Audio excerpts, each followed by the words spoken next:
Hi there, this is Marielle Concepcion, your host of the My DPC Story podcast. Have you or someone you care about ever been burned by the U.S. healthcare system? If so, you are listening to the right video, because if you are listening, chances are the answer is yes. But the U.S. spends so much on healthcare. Why are so many Americans affected personally and especially financially by the healthcare system? Shouldn't that mean we have better healthcare access and treatment options? Shouldn't it be easy for us to be able to see our doctor when we need to instead of turning to the ER or urgent care? Historically, it's been seemingly impossible to answer these questions. But now that is changing through the direct primary care movement. This video that you have tuned into will bring you into the world of direct primary care and show you how physicians all over the country are changing the way they practice so patients from all backgrounds get the high quality care they need and deserve, which makes for both happy patients and physicians. Learn even more by subscribing to the My DPC Story YouTube channel. Find us on all major podcast platforms. Find us on socials at My DPC Story and at mydpcstory.com. There you can find resources including how to find a DPC doctor near you, conferences about DPC, DPC startup guides and advice, a store with DPC swag, and even a mapper showing where podcast guests are practicing. Thanks for tuning in to hear about this powerful movement. Now, on to the episode.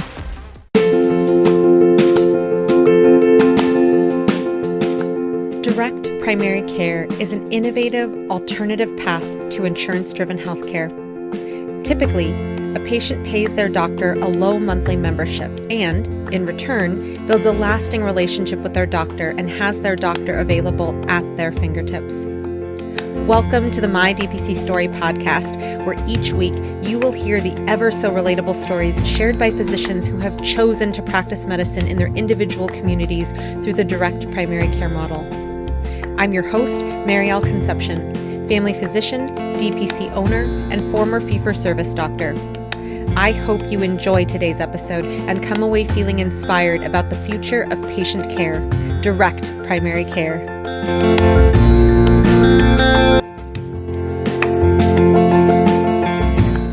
Direct primary care means freedom to me. It means the ability to be able to practice in a more personal manner with my patients and not have so many people between us in that relationship, meaning administrators and health insurances.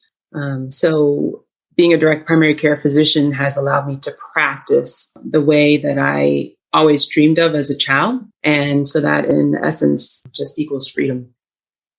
My name is Dr. Joy Johnson Weaver, and this is my DPC story.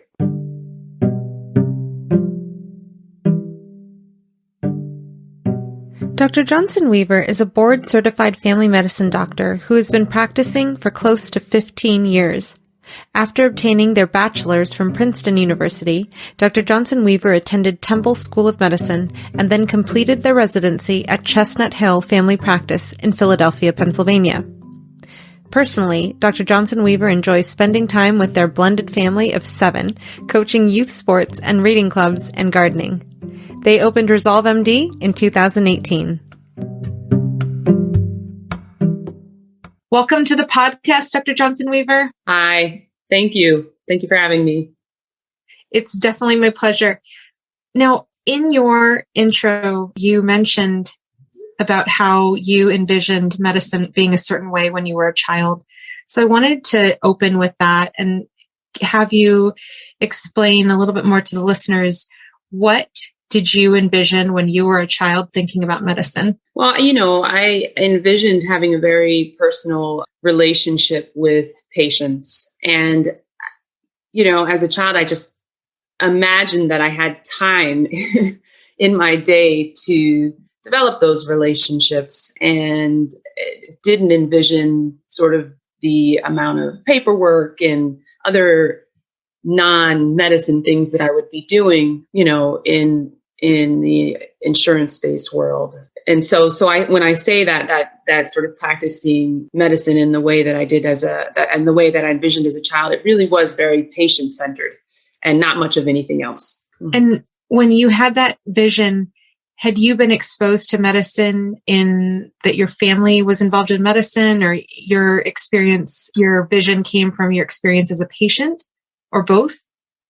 I think it's probably some of, not necessarily family members in medicine, but I think images that I may have seen on TV, and then just my imagination as well, books that I may have read. It's all contributed to this vision of what I had of treating patients. And when you were in your medical training in medical school and in residency, did you have any experiences that fed into that vision that you had as a child? I think there were parts. I mean, when I rounded with or had some rotations with primary care physicians, especially ones that own their own practices, I think you kind of see what you want to see, right? And so I think I saw, this is a solo doc practicing the way they want, really developing these great doctor-patient relationships, and practicing medicine in the way they want. So I think I thought I saw that throughout med school and maybe parts of residency. And after residency, after you had graduated, what was your path before opening up Resolve MD?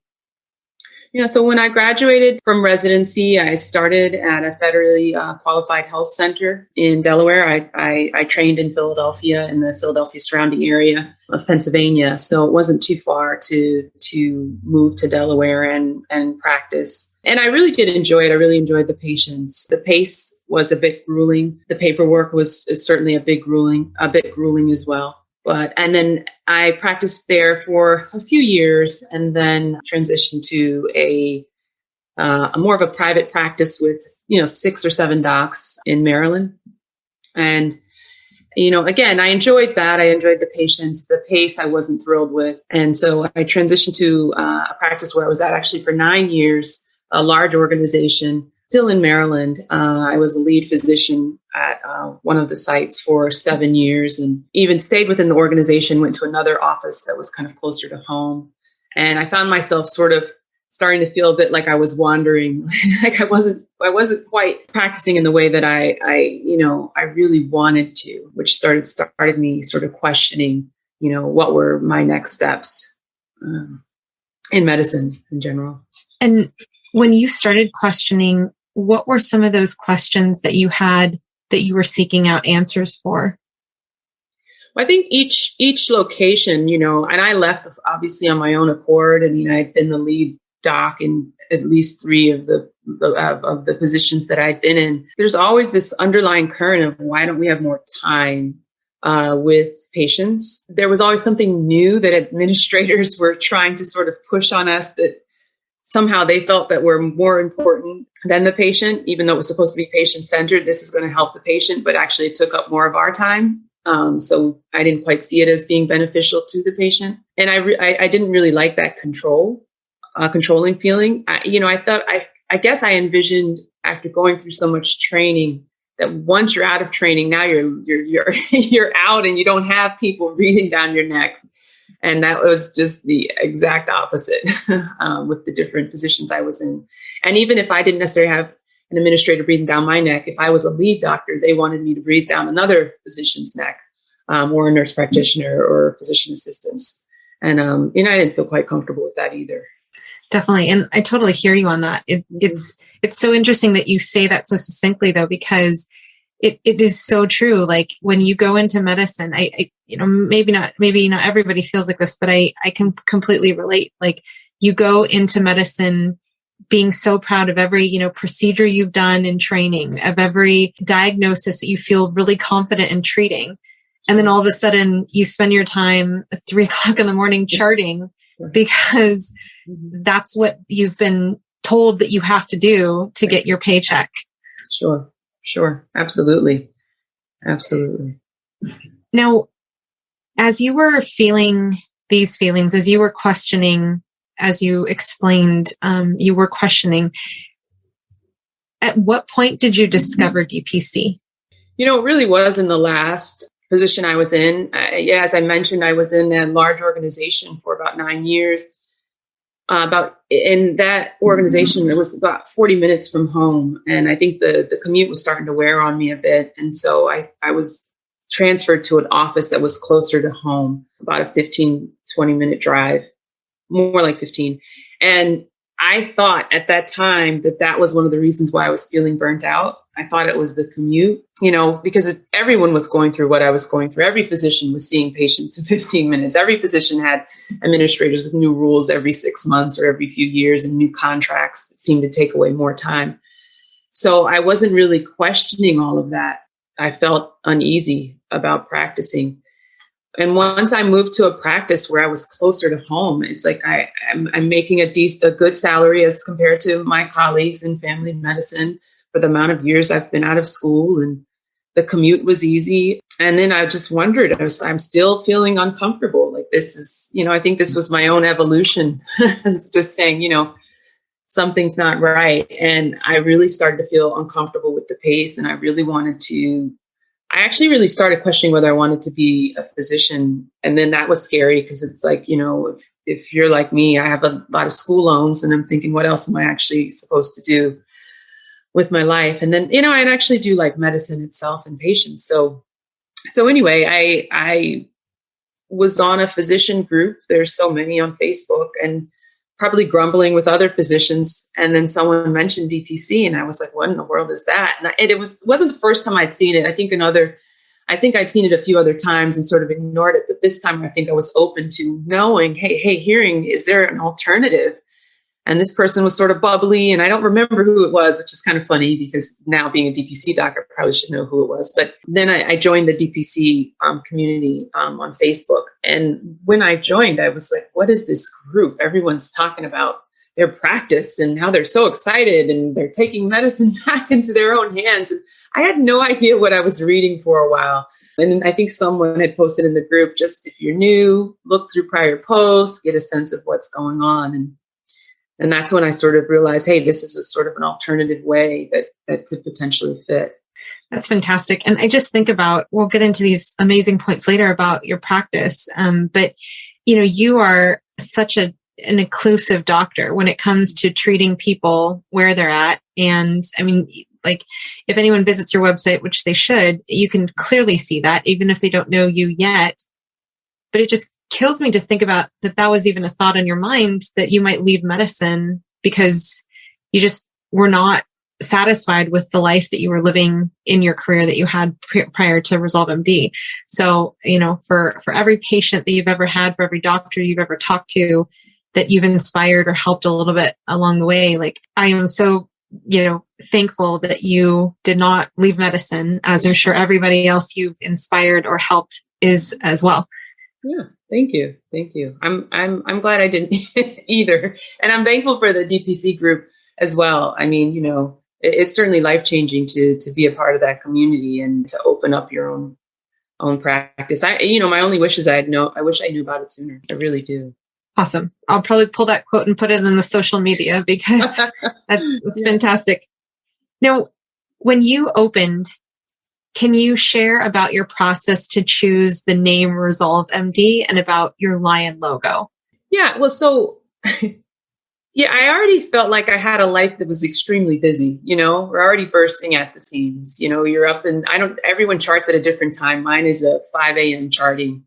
And it's like you've got to wake up at 5 because if you don't, you're not getting through your charts. And then you start your day and you feel like you're behind. And they have this whole shaming process that goes on in these big organizations where they're posting if your charts aren't done, so everyone can see that, So anyway, my routine was to get up at 5 and do my charts and then get ready for work, maybe exercise and head out to work. And I have 3 little ones at home. I had just separated from I had gone through a divorce in my marriage, so I did not feel like I had a lot of space and time. The kids are very active and working 40 hours a week. So when I realized I wanted to start direct primary care practice, it just took a lot of resolve. I mean, basically, like, you can do this. You are extremely bright. You've been through med school. If you can go through those grueling hours, not sleeping, if you've been through residency, almost sort of this pep talk. But I just, when I think about the steps it took,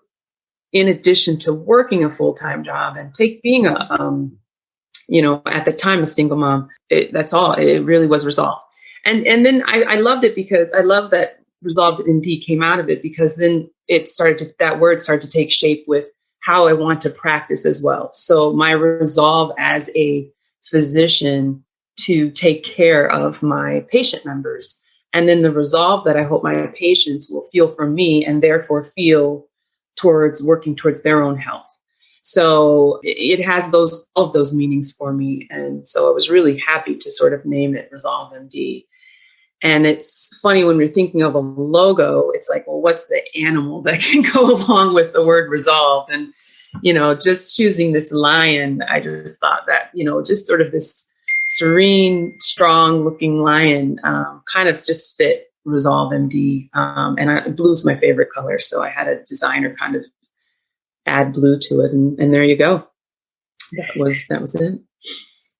It's really unique. And the logo specifically. And I just think that it's very powerful at the same time. It's a very, what is the word? The lion is very proud looking. So right. I think you did a great job with it. Yeah. And I just love the backstory behind the name. I think it's so neat how, as physicians, it might not be a thing to think about opening your own practice, especially naming your own practice, because the trend, unfortunately, is to go into employed medicine. But I love that when I ask people that question, there's a reason behind each and every clinic name, and you get the chance to name your own clinic versus, go to a Dignity, go to a Kaiser, go to a Sutter.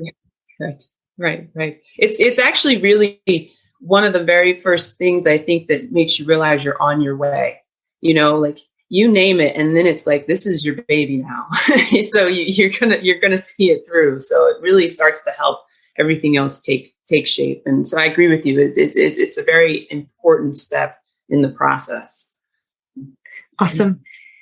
And so now I wanted to go back to this truth that you are so inclusive in your entire website, in your entire, the entire feel that it gives off. There's just so many aspects. And I loved reading into, the different pages that you had on your website. But, I wanted to highlight your slogan. Your slogan on your homepage is membership-based family medical care, where our only focus is your health.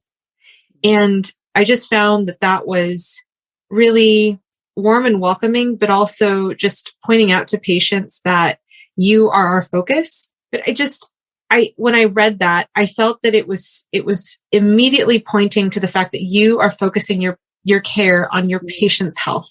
Right. And so I wanted to ask about when you were in the process of, you'd named your practice, you'd gotten your lion. Did you spitball the slogan with your family or other people, or did this just come to you? No, I think that one came over time, because I think most of us know why we're doing this, and we all have variations of that. When I say we, I mean, direct primary care physicians, we all have variations of it. And so I think, that one just sort of came over time. I don't think I passed it by anyone. It just sort of made sense, right? That's what we're doing. And what's interesting is it came over time because you get so many calls in DPC. In the beginning, new members are like, wait, I just reached you directly. Like they're almost surprised, right? Or they're just surprised at some of the nuances of the care. You almost start to forget, but you're providing this level of care that's just so much more direct, right? That when, the more I keep thinking about it, it just made sense to say that's exactly what it is. My focus is not coming into a room and clicking 10 boxes and wondering how I'm going to get through my charts. My focus really is to just sit and listen to you and kind of go through things for as long as we need to. So, again, I think it just kind of made sense, and it has come over the few years that I've had a practice open. It certainly wasn't the first slogan on my page. Gotcha. But it's cool that it changed with your practice. Like as we all, hone in on our way that we do things or the way that we like to do things, you had your web page change with you. I chuckle though at when you mentioned that patients were like amazed that they were getting you as their doctor on the phone. Right. Because I remember Dr. Lauren Hetty, when we were communicating about when to schedule her interview, I only could message her and I didn't have her phone number. But then knowing that that's pretty much how everybody works, I just called her clinic number and I said, hey, I'm guessing it's you on the other end of the line. So that's awesome. That's awesome. Right. Absolutely. Now, another thing that you have on your website is a video of you where, as you watch the video, one of the things that you say, another inclusive statement again, we allow patient care to exist between you and I. Mm-hmm. And so I was wondering about that video in general. What was the thought process behind, I would love to have a video on my landing page, basically? And what was the process like developing what you were going to say in that video? Well, I think that I wanted people to meet me before meeting me, because I find that people don't quite get this, right? I'm paying money for what? And you can say it, but they don't always quite understand it. And I wanted to take maybe some of the mystery out of it by hearing those words come out of my mouth. And I do think in that respect, video is more powerful than just what you've written on your website. And so that was the thought process behind that. There's got to be somewhere in here where they can click and see me speak.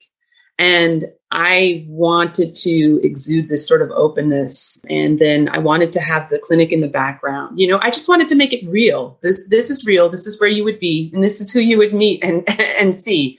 And so, and then, again, stating this is care between you and I, because as we know, every patient is different. You may have a patient with the same diagnosis, maybe the same body weight, same ethnicity, all of that.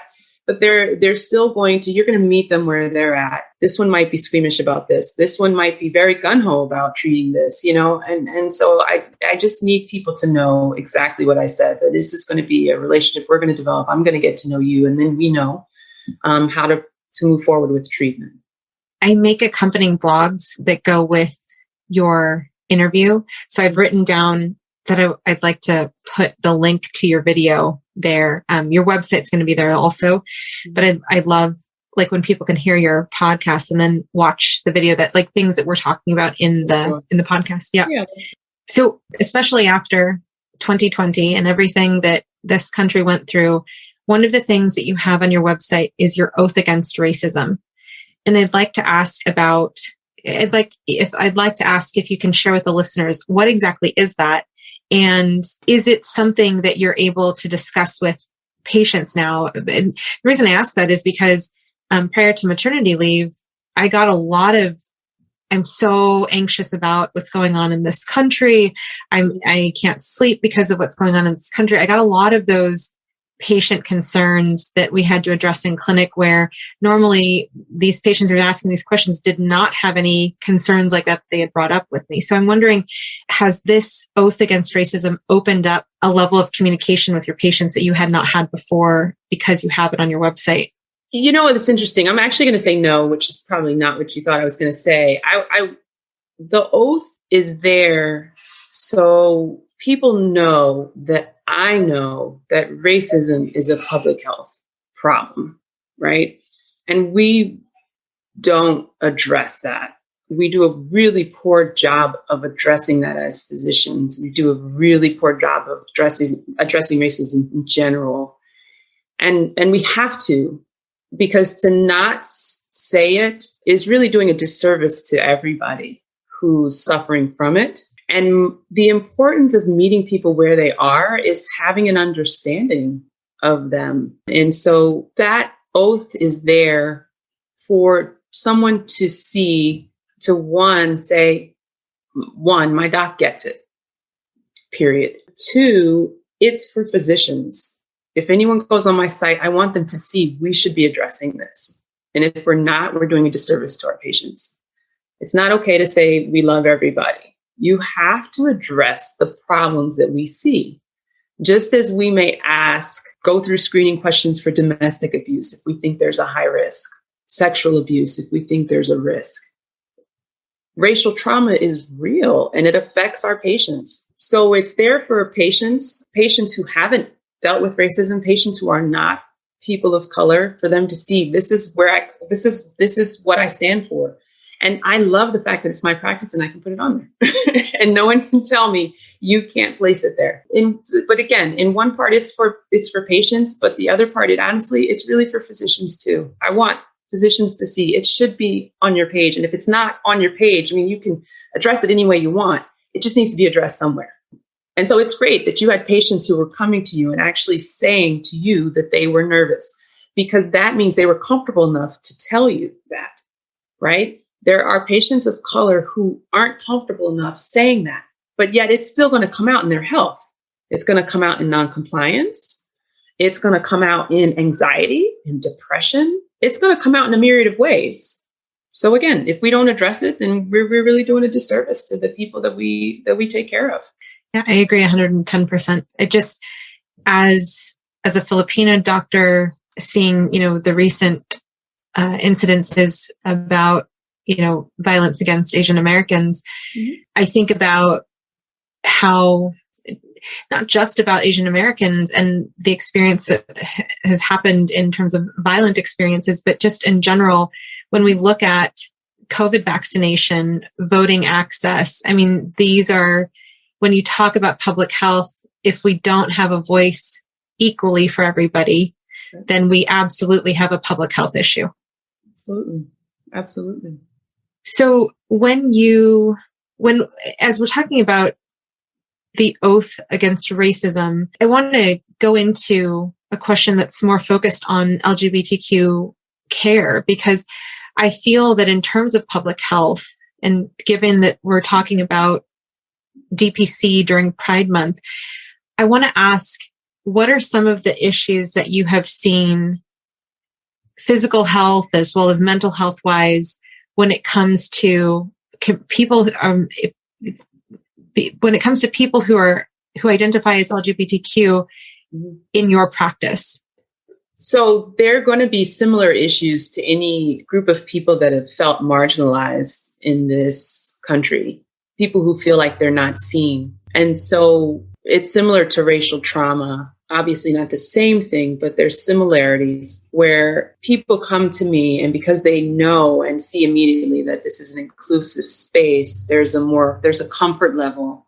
They're saying things that they may not have said before, or they're actually starting to come to the doctor, which honestly, I have quite a few people who have come to me and said, we have not been to a doctor in years, and so we're excited to have found you. And honestly, they are like every other patient. It's just that they feel comfortable with me. So now they're going. And sadly enough, it's because they've probably had relationships with doctors where they've been insulted. And that's why it's really important for us as docs. Again, we can't say we're welcoming, we love everyone, we treat everyone the same. We actually have to do the work to learn about other cultures, other people with different sexual orientation, gender identity, racial groups, because you can offend people without knowing it. You can offend people with your unconscious bias. So you've got to task yourself with learning those things. So, and I've offended people. I do not want to sit here and say that I haven't. I certainly have, but I like the fact that I'm pushing myself to continue to learn. So, I mean, specifically with the LGBT community, and I'm queer. I'm a gay physician, so I feel like I have more insight than others, and definitely not exhaustive and complete for sure. But there's certain things that I may know to say about certain things. I mean, this is just one example, but for instance, if you have a person who identifies as a woman who is a lesbian, so and they are masculine leaning, sometimes issues surrounding the breasts are uncomfortable to them, and so you have to sort of kind of get that, right? I mean, if you have a good relationship with them, they might express that to you, but others you may kind of already know that this is going to be a bit sensitive. And I'll try to be just kind of straightforward, but also a little relaxed and say, hey, you can't ignore them. We know that it's not the most comfortable for you, but we still got to take care of them. I might say something simple like that, just to sort of acknowledge that I get that it might be a little uncomfortable for you, but we still have to address this, right? I mean, that's just a very small thing.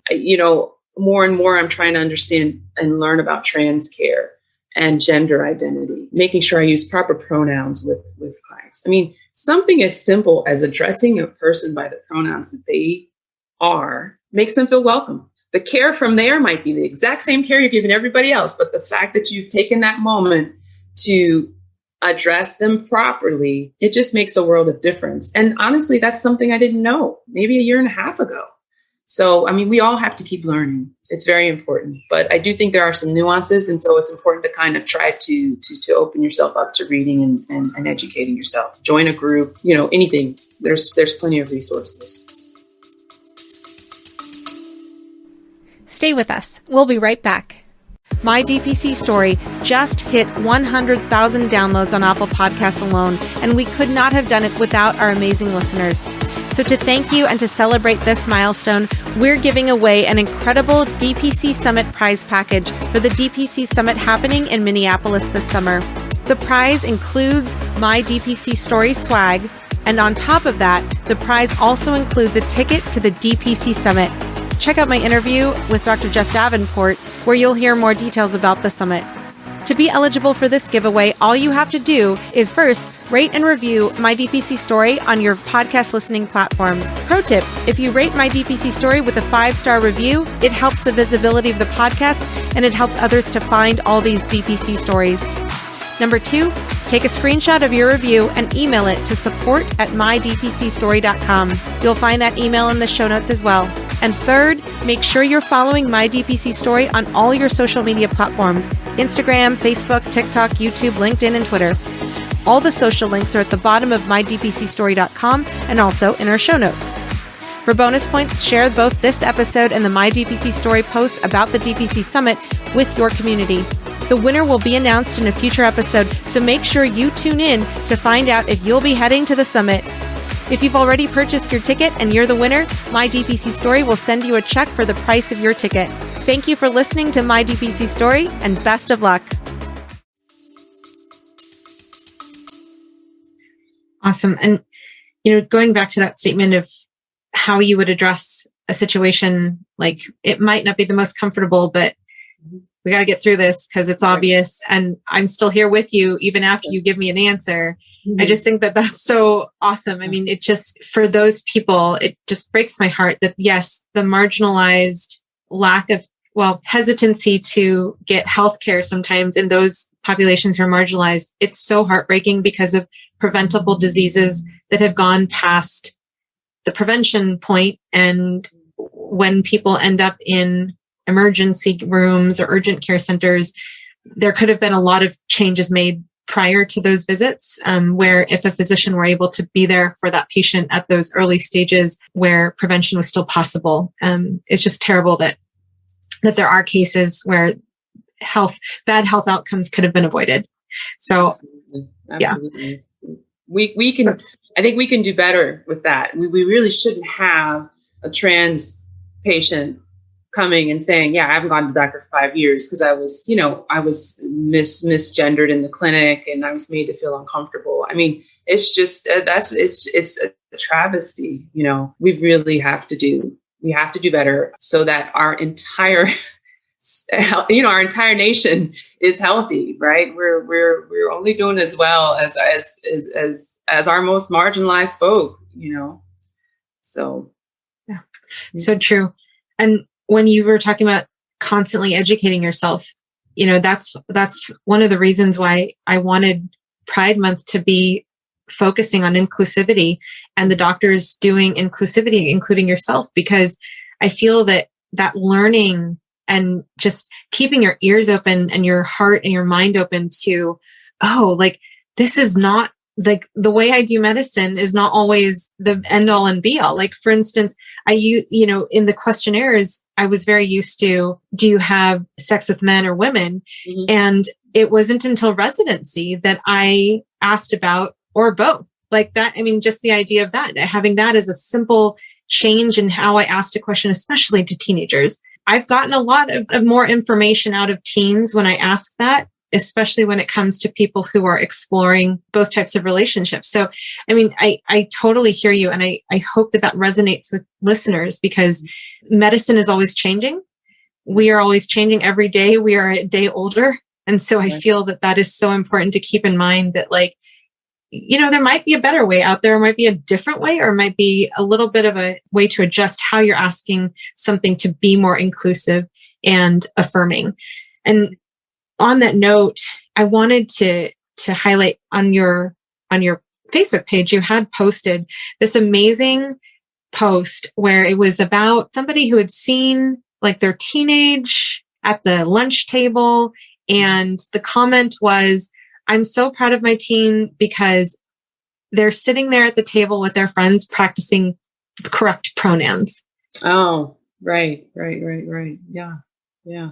It's so important. I think we do better. You can do, I forget the quote that it's Maya Angelou where she says, like, do better once you know better. Right. So I messed up. I mean, I had a patient who was trans, and I thought immediately because they were trans that they wouldn't buy the pronouns he, him. And I'm sitting here proud of myself. This is, trans patient, he, him. I misgendered this patient for a year. And this is in DPC. So this isn't even the excuse of I'm rushing. I was learning more about pronouns, and it dawned on me, I never actually asked this person. Turns out they actually go by the pronouns they, them. It's because I didn't ask. And that's what I'm saying about us as physicians. Like, if we don't ask, we're in positions of power. We cannot assume that the people we are treating are going to offer this information. But they will they may consistently allow themselves to either be misgendered, or something may be said that insults them, or they're misunderstood. And you think you're doing the right thing. This is, I think, we're constantly educating ourselves. As soon as I found out, I asked my patient, we switched the pronouns, and I'm trying to be much better about it, just in general. And what I'm starting to learn is I really should, across the board, just have everyone's pronouns. That way we are normalizing it, and we have less of this chance of misgendering folks. The generation that's coming after us, they're doing it right. They already know this. They know these things, and we can learn from them. To stay where we are, we're going to be dinosaurs. We're going to be this fixed mindset, and it really doesn't help anyone. It's just that's the way I look at it. Absolutely love that. I absolutely love that. And on that note, I want to ask, when a person is onboarded as a member patient in your clinic, mm-hmm. how do you identify their gender, or how do you have a patient identify their gender to you? Well, I have I developed a intake form for all new patients. So it's going to go through those SOGI questions, the sexual orientation, gender identity questions. But I find that that's not enough. That was okay when I didn't have staff. I have staff now. And so I feel like I'll remember when I see that. And then my electronic medical record elation has a place for pronouns, but it's not easily visible. And so you can really easily, not use the correct ones. And if you don't ask, I mean, again, I have countless stories of how, if you don't ask, if you just assume, you really are making a mistake. But even with sexual orientation, I mean, there are patients that I might even think, if I ask this, I'm going to offend them. And it's such a wrong way to think. You got to ask, because you'll be surprised at the answers, So anyway, it's really the intake form as the SOGI questions. And now I have started actually this week putting the pronouns right by their name. So it's nice and big and visible, because I have staff. I've gotten staff over the last few weeks, and I realized that we just have to do this as an organization. And with your staff member, is it singular? It's plural now. Oh, okay. Yeah.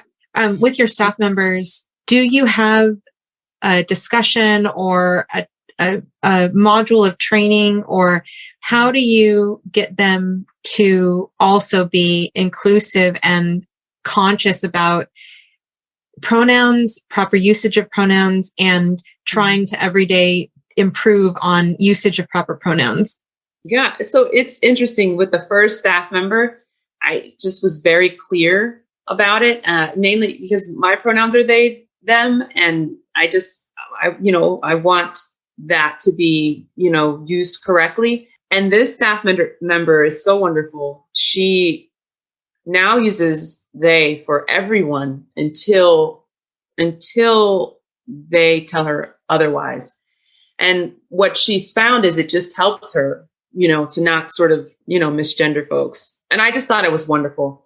And so now, with new to my practice, developing staff members and bringing on the staff members, I realized we should all go through training. But we did talk to them. When we onboard them, I've talked to them about it. And I'm really, I would like to talk about other things and sort of go through some formal training for a few other things as well. So I think it's just necessary.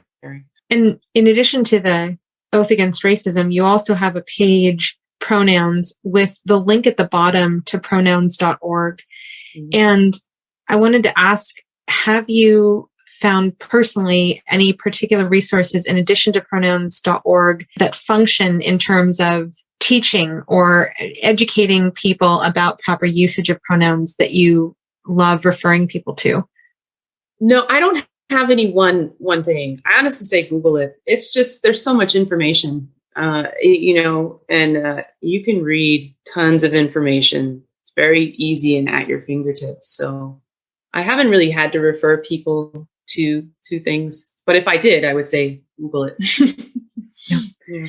And I was just checking out pronouns.org in preparation for this interview, and it's pretty amazing. I love that it gives also, I think, like 6 different examples of empowering ways to address if you're mispronounced. Mm-hmm. So it's not only education about how to use correct pronouns for others, but it's also about speaking up for yourself when you are mispronounced. Yeah. And I thought that was so interesting because, and it sort of ties into, you also had a post somewhere about the book, Your Name is a Song. And I think that, just the idea that we're talking about being inclusive and being and addressing public health through being aware and being actively educating ourselves about how to be inclusive on all different levels. I feel that people using the incorrect pronoun, people using the incorrect pronunciation of name, all of those can absolutely create barriers between you and your physician. Oh, sure. Absolutely. Yeah. And then sometimes, it's done purposely, and that's not great either. People can feel that. So these are all very important things for us if we say that we respect our patients, and they may seem very little to people, but they're not. I've had some really bad experiences with doctors myself on a personal level with family members, and to see that is heartbreaking because I have the knowledge, the wherewithal to combat that. I can throw on a badge or say, hey, I'm a doc, and immediately the demeanor changes. Not everyone can do that. And that, again, like we said, is going to make them either not come back, or they come back, but they don't fully trust you. So how compliant are you if you don't really trust the person that you see? And so it becomes a really bad cycle. Absolutely. Yeah. Now, in a scenario like DPC, where potentially you are opening a DPC in a community where you, like, a doctor might know nobody in that town, if they're moving to that town, quote unquote, cold turkey, and opening up a practice. And let's say a new doctor to a community is using a pronoun like they or them, but is also fearful of, I guess, a new physician who might not be so comfortable with using their own pronouns correctly, and who's also balancing, I need to appeal to patients to try to get them to join my practice.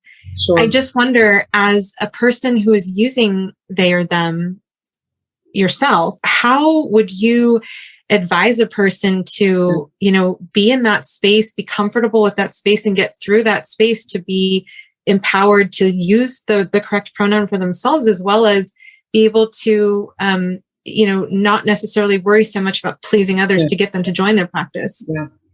I can't tell people what to do, but I will say this. My pronouns were not on my page when I first opened. This is an evolution of me personally. And the evolution is not just of evolution of my gender identity. It's an evolution of expressing who I am. And I've gotten to the point where I know how very important it is to express who I am.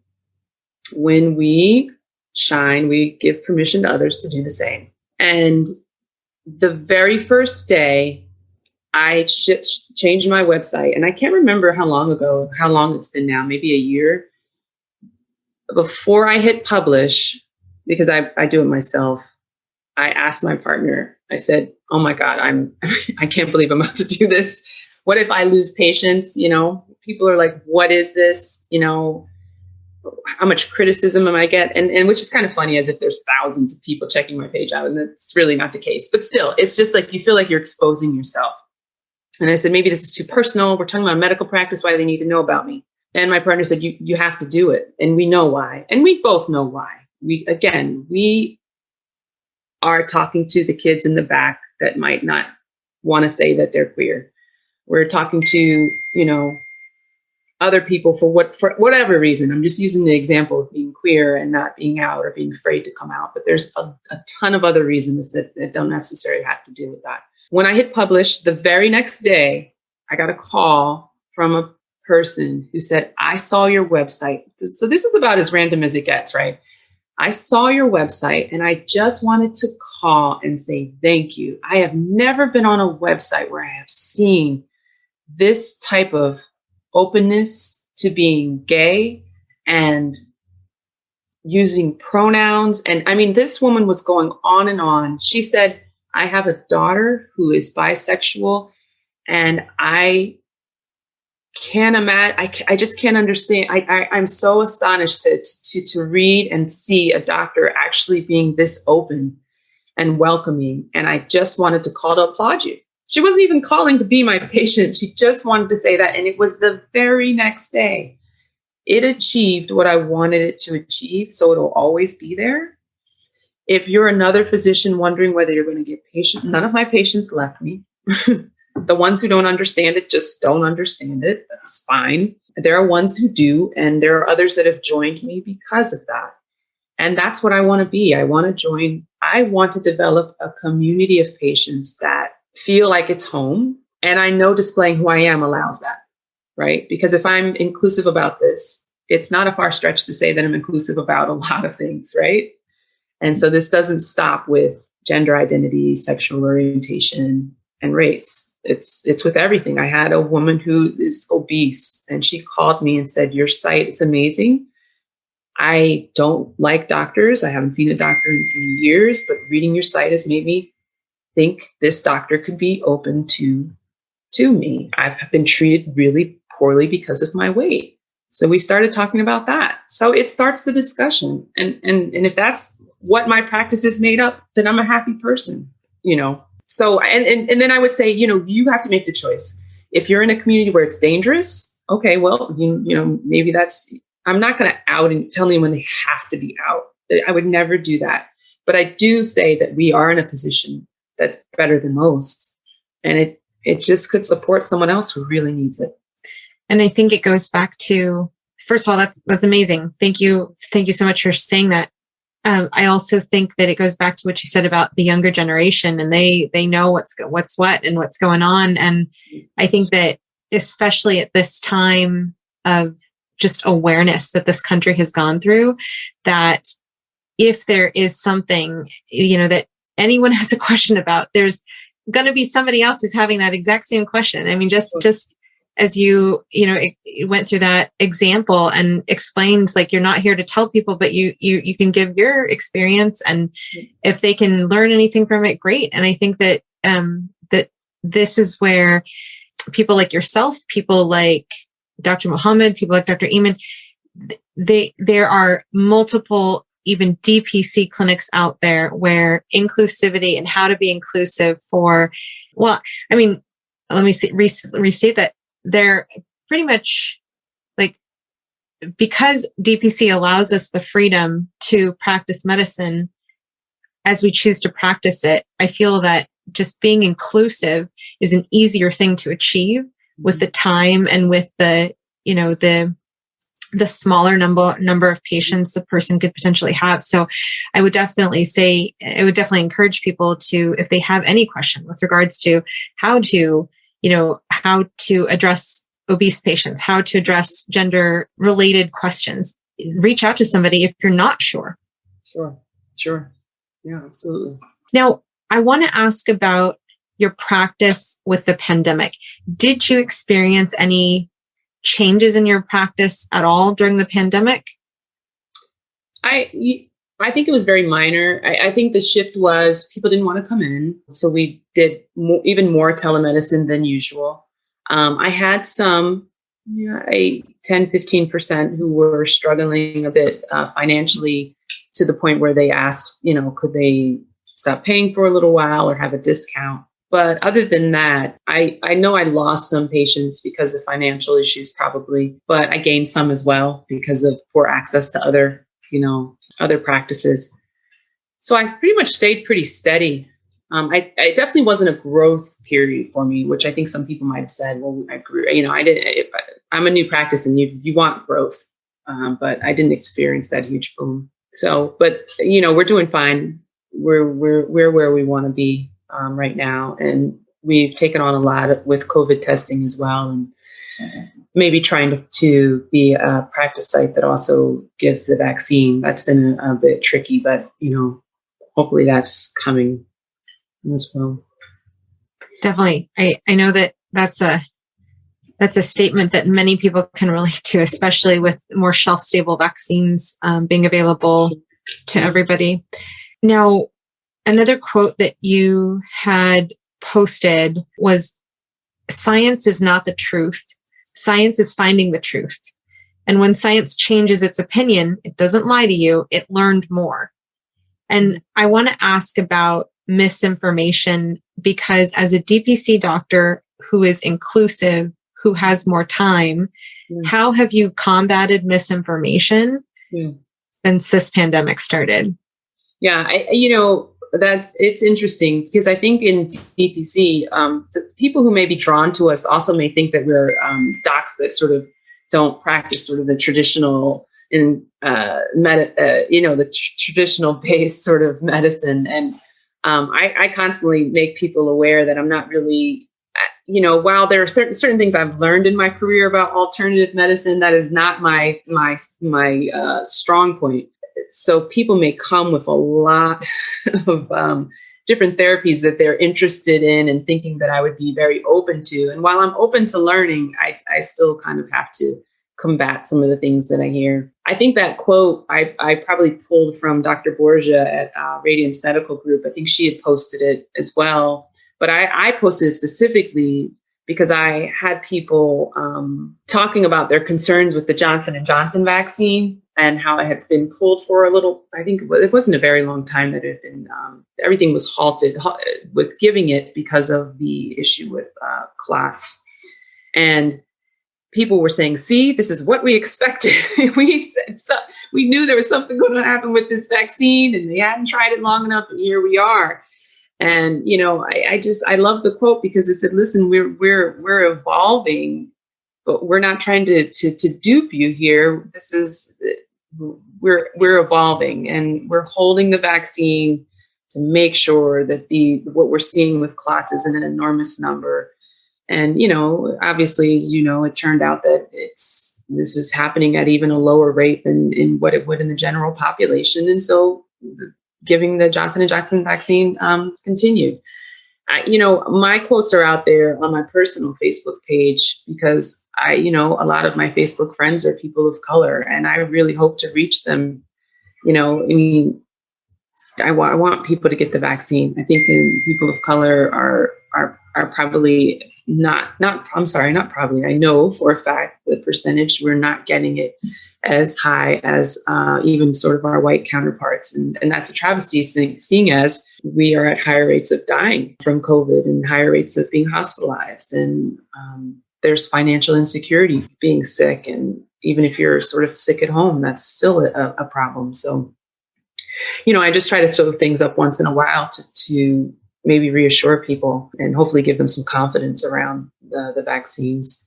You bring up another point in terms of marginalization, looking at patients who are Black, patients who are brown, patients who, because of socioeconomic status, don't have access to care or access to quality care for a multitude of reasons. So when we look at even the statistics in medicine, when it comes to Black physicians, the percentage is lower than 5% of practicing physicians, which to me is disgusting. As a person of color, I just feel that, that for me, it's, oh, are you a nurse? Because you're Filipino and Filipinos are always nurses, right? So I wonder, in your experiences in your career, were there any outlets or resources or conferences or ways that you found exposure to other Black physicians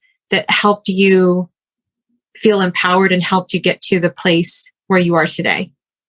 Oh, absolutely. I mean, you start one with a strong family base, which I had. Very, very fortunate to have an extremely strong family base. And then you seek people out that look like you. Not because you're trying to be exclusive, but because you need comfort. You need people who are going to be going through the same thing you are. And we did. We pulled each other along. That started in college. I went to a majority white college. And sure, I had friends that weren't of color, but they also were not going through the things that I was going through. Sometimes just the fact that you would be, first generation in an Ivy League school, or, some of the racist things that your professors would say. I mean, some of the things the professors would say, just shock you. And then, of course, the students and things they would say, or the things you had to go through. You needed to find people who understood that without having to explain it.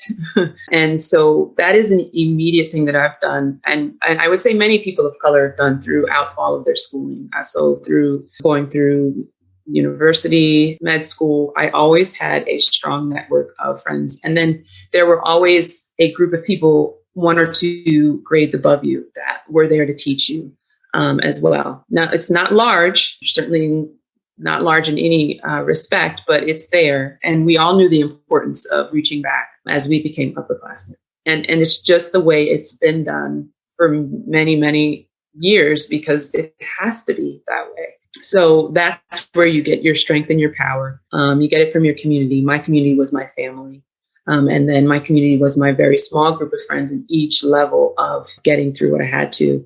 And I'm an athlete too, or I'm a former athlete. And so I have this internal coach that is like never really quiet ever, sort of pushing me as well. But so that allows me to sort of go in the room where there's no one that looks like me. That allows me to face the racism that I feel all the time. As you mentioned, as being a Filipino physician, you meet that on a regular basis. And it's not that it doesn't hurt. And, I think we all probably at some point need to really recognize that it's racial trauma, but it's there and we can deal with it because we have for so long.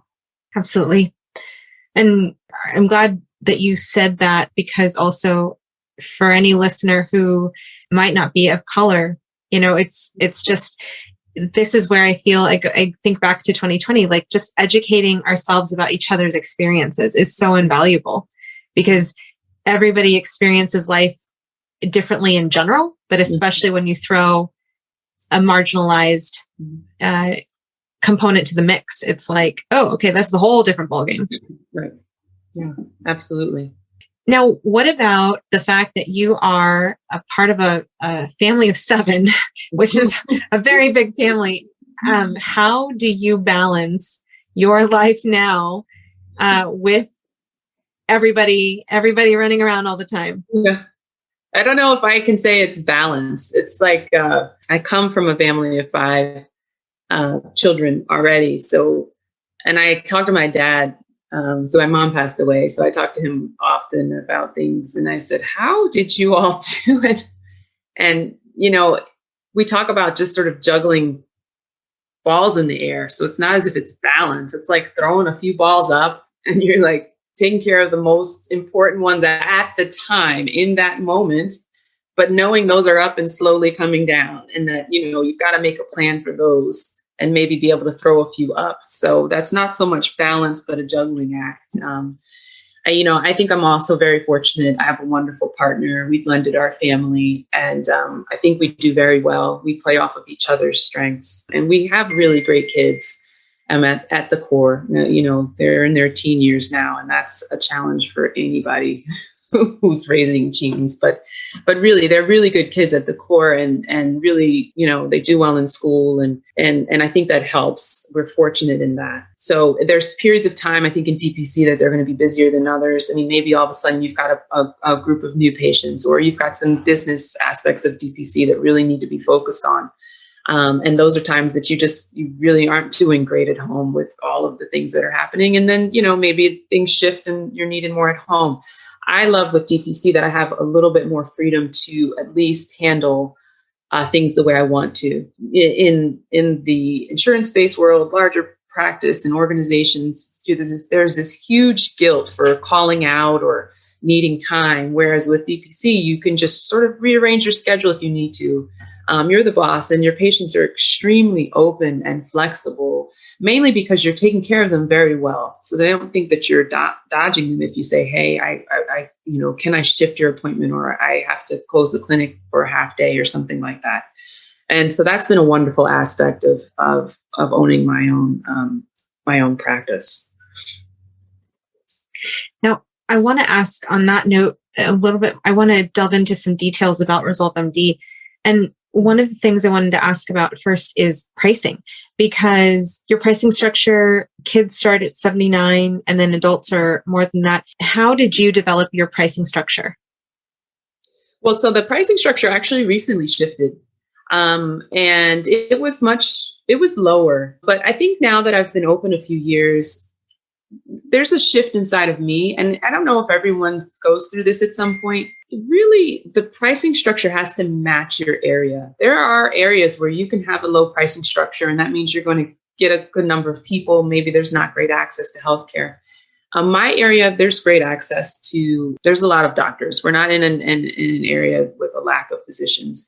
There are a lot of people who have government jobs because we're near DC and major cities. And so that's also great insurance. Doesn't mean great healthcare, as we both know. And so people don't quite get why they would pay an additional fee. And I also think that I am in an area that has a higher income than some areas in the country. And so I've learned a few things. That one, with the lower pricing structure that I had, which is probably one that many people sort of start out with DPC, $25 for a child if they sign up with family, $50 if they sign up alone. I capped at $75 for adults.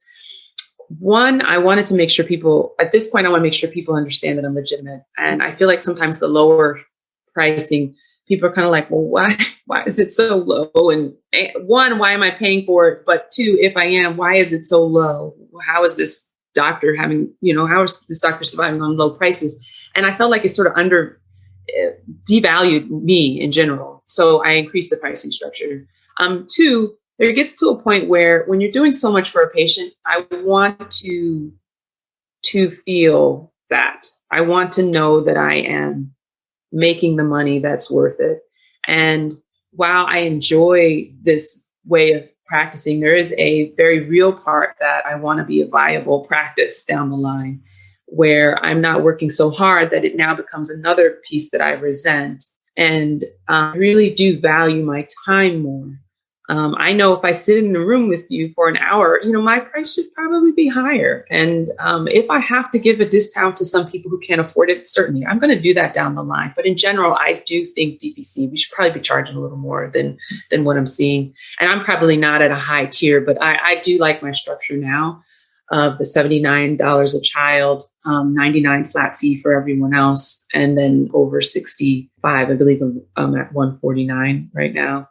I think that is fine. And as I said, I'm happy to give discounts, but I do value my time. I don't think it's concierge pricing. I still think concierge is much higher. And I think we do a lot. We do quite a bit. And there are plenty of people who will pay that price even as a retainer. They might use me a few times through the year, but they know when they use me, I'm there. They're not calling out to wait hours for their doctor. They have me and can and have great access to me. So I'm really happy with the structure. I feel really good about it, actually, now that I've put it up over the last month, I believe. Awesome. When you talk about pricing and changing your pricing, I want to ask, how did you handle the change? Did you have any second guesses about, what exactly am I changing it to? What am I going to do about the patients who are paying at the lower rates? How are they going to take it? What was going on between when you thought about changing prices and you actually changed them? Yeah, I think, again, it was just the idea that I'm just valuing my time more. The prices of like my EMR went up. I brought on staff and, you kind of think about it, but there's other things now you have to pay for with them. We've got inflation. So I was thinking, boy, I've been open for 3 years at these prices. It's time for them to shift. So what I had done is I actually said, well, I'm nervous about shifting these prices. Let's keep all of my old members at the older price. And I was having an influx of patients because of a close of a practice. I said, now, and we'll have a higher price as the new ones come on. It was just a mess. For a few months, I had 2 pricing structures, and I said, you know what, this is silly. And I still, the newer pricing structure was still a little bit too low for what I was projecting to take care of the changes in the practice. So I wrote a letter saying, for 3 years, the price has been the same. It's, with inflation and the changes in the practice, and to remain a viable, strong practice that provides the quality care that I provide you, this is the new pricing structure. And in my mind, I said, if people have to leave, they have to leave. Because I think there's a point when you value your time. And I didn't want to get into a situation where now I'm either solo or just one staff member doing just as much work as I would in the employed world and feeling resentful. And so you have to really look at that and see, is that going to happen? If it is, then why? Then you can own your own practice. It doesn't matter. You're still not making what you should. So that's the thought process behind it. Prices had raised. Some of the technology cost more, so it was necessary to raise the prices. And what's really funny is, all of a sudden, I got pings to my phone from the Spruce text messaging that patients use. Went in elation, tons of messages, and I'm thinking, here it goes. Let me read through this.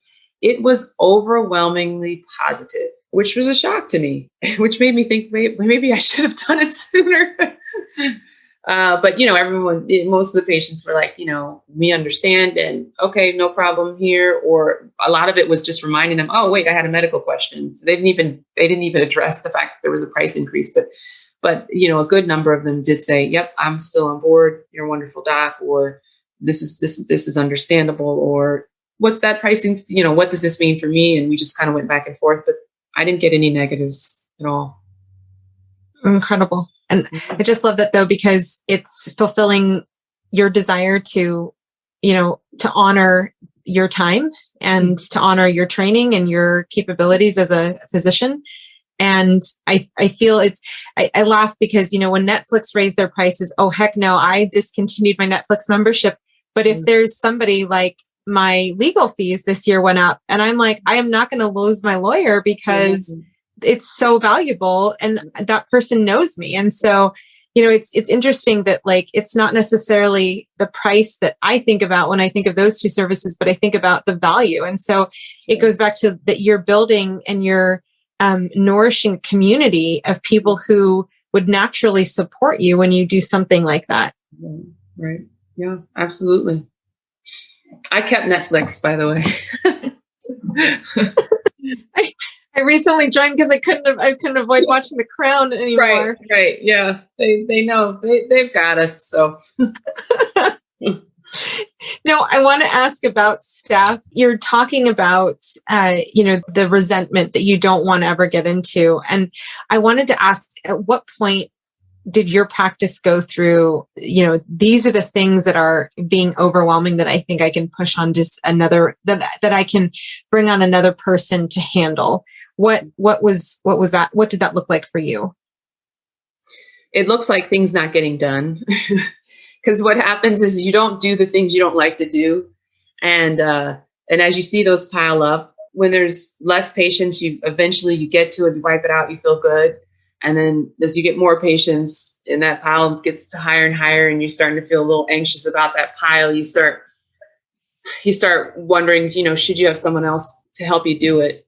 It's really a battle though, because you're really balancing how much you're bringing in versus sort of that comfort of being able to push some of the minutia of the business off on and the practice off on someone else. I would have to say, I'm not so sure I would have added staff just yet, but we've started doing a lot of COVID-19 testing, and that's brought in, some revenue to the practice, which has allowed me to bring a staff member on. And now, honestly, even if COVID testing stopped, I probably would find a way to keep them. It's so refreshing to take some of that off my plate. And in the beginning, I was just so eager, like, I can do all of this. This is no big deal. This is great. But I think to people maybe starting, that's going to wear off at some point, and you're still excited about your own practice, but you're not thrilled about, taking care of every fax and uploading every medical record. That starts to get to you, especially when you're still also dealing with other business aspects that you might not be able to pass off to anyone, even if you bring on staff. So if I could do it again, I might find a way to start off with a staff member. I didn't, but I might find a way. I wouldn't, I'd have to really balance that and be careful. But I think if I did it over, I probably would try to start with staff. Do you have an SOP for your practice? A what? Standard operating procedure? I probably should have that. I think there's probably a lot of things that I probably should have in place. I'm always a little behind and do things probably backwards, I'm pretty sure. You haven't closed your doors, so I'm going to take that as a win. No, and I mean, you're talking about educating ourselves. It's like you've changed your practice, and you can continue to change your practice, which is, there's nothing wrong with that. So that's awesome. I want to ask, you have an in-house pharmacy, correct? Yes. Yeah. And what was the decision, like when you made that decision to have an in-house pharmacy, what were the thoughts behind having one versus not? Oh, I just knew automatically that I wanted one. I felt like that was something that could set me apart and bring value. I'll be honest, I don't use it as often as I thought. And it may be because I'm solo, that I could probably push it a little more. I basically tell patients if we can get a cheaper price for them, then we'll use the in-house pharmacy. But I was lucky because in Maryland, there's an application that's supposed to be a bit tricky to complete and get approval for. But I had a side gig at an urgent care who required us to have that application filled out, and they did it for me and paid for it. So that allowed me to get my pharmacy, and I was so happy. I think now with staff, we'll probably push it a bit more, display more prices so that people can easily see if they would save money on it. But I definitely think if you can have one, you should have it. It's just so easy, and it really is a convenience, and it is really for some, especially my uninsured patients, they really save by using it. And how do you handle medicines that are about to expire? I just throw them away. Yeah, I did. Yeah, it's that was a frustrating point for me as I realized that meds I had bought, I hadn't even used. So now I'm much more cautious. When that first round happened to me, I was like, oh man, I didn't even use these. So now I'm much more cautious about what I'm buying and stocking.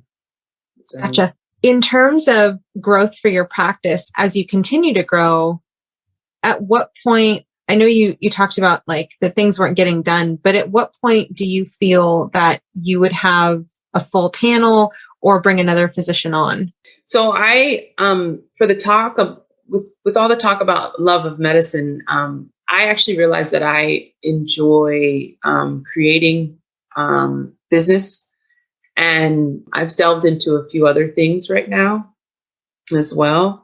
And because of that, and because I see that that's an interest that I have, I'm actually considering capping well before I thought I would, and potentially bringing someone else on. And so that's going to be a little bit different than someone who's sort of getting to a full panel, because I don't think I would consider myself there. Yeah. So I think my situation might be a little bit different in that respect. I think that's awesome though. I mean, like, I love that you're an entrepreneur and you're doing whatever the heck you want to do as an entrepreneur. Yeah. I think that's why freedom, it's just, when I say that DPC means freedom to me, because really I would have never done some of this had I been in an employed world. There's just no time, and this is just kind of thrilling to understand that life can take you in different directions and you can actually go in those directions and not be held down. So. Awesome. Yeah, absolutely awesome. Now, you said that you designed your own website. And so I want to ask about that process. What were some of the experiences that you recall from when you were initially designing your website? It was fun to me. I really enjoyed that. It was the second thing, right? Naming the business, giving it a name and a logo was the first, and then designing the website and getting that up to me was the second. And I remember coming home and doing it after the kids went to bed and doing it on the weekends. And I can whisper this, but pulling it up in between patients sometimes and playing around with it when I was in my employed job and hadn't let that go yet. It's not hard. And it was just something new to learn how to do. And then the reason why I like that I have my own, and it might not be the most polished website, and I get that, is that I can change it whenever I want versus reaching out to someone, waiting for them to make changes. I mean, I shifted all the time. And I think that's probably why, I like the process that I went through. I can totally relate. I feel the same exact way. Like if I need to change something or if I don't like the font, I literally can hop onto Wix and change it myself. Right. And then call it a day. I absolutely love that.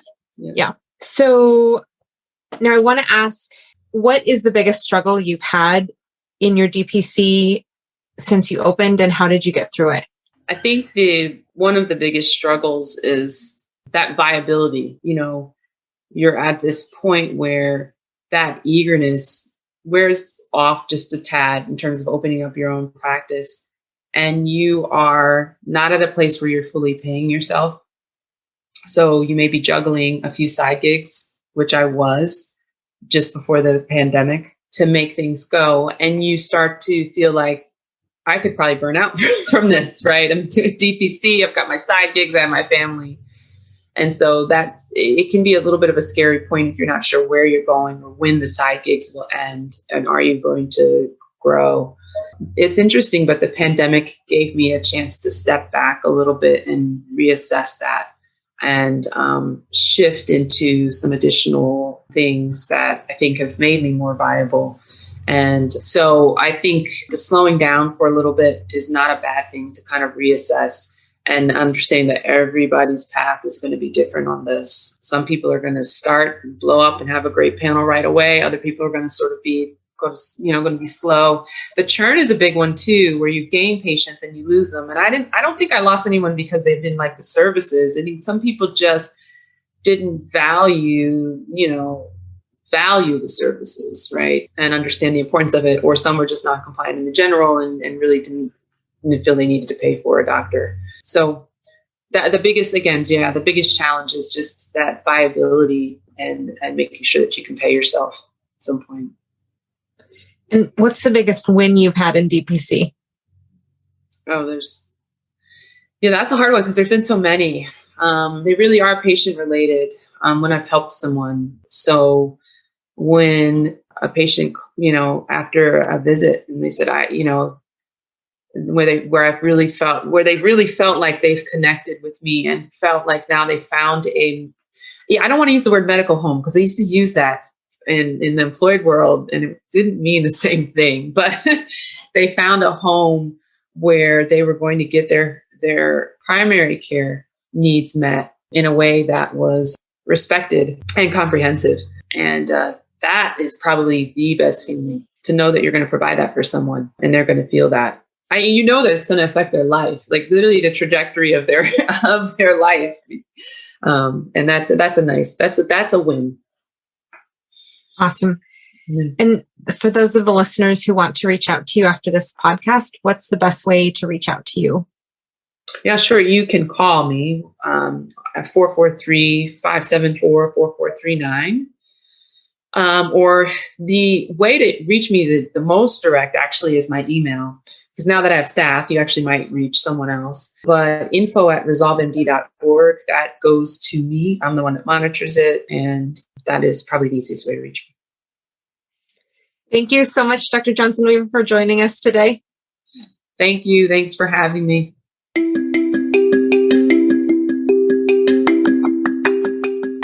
Next week, look forward to hearing from Dr. Rosana Lastra of Head to Toe Pediatrics in St. Petersburg, Florida. Also, the AAFP DPC Summit is coming soon. It will be held virtually from July 16th to 18th. Learn the ins and outs of DPC practice with hundreds of peers and experts sharing knowledge and resources to help improve healthcare and lower costs. Register at dpcsummit.org today. If you like what you heard today, please leave a review and subscribe wherever you listen to your podcasts. Tell your friends too. For more information on this episode and much more, please visit mydpcstory.com. Also, for the latest in DPC news, check out dpcnews.com. Until next week, this is Marielle Concepcion.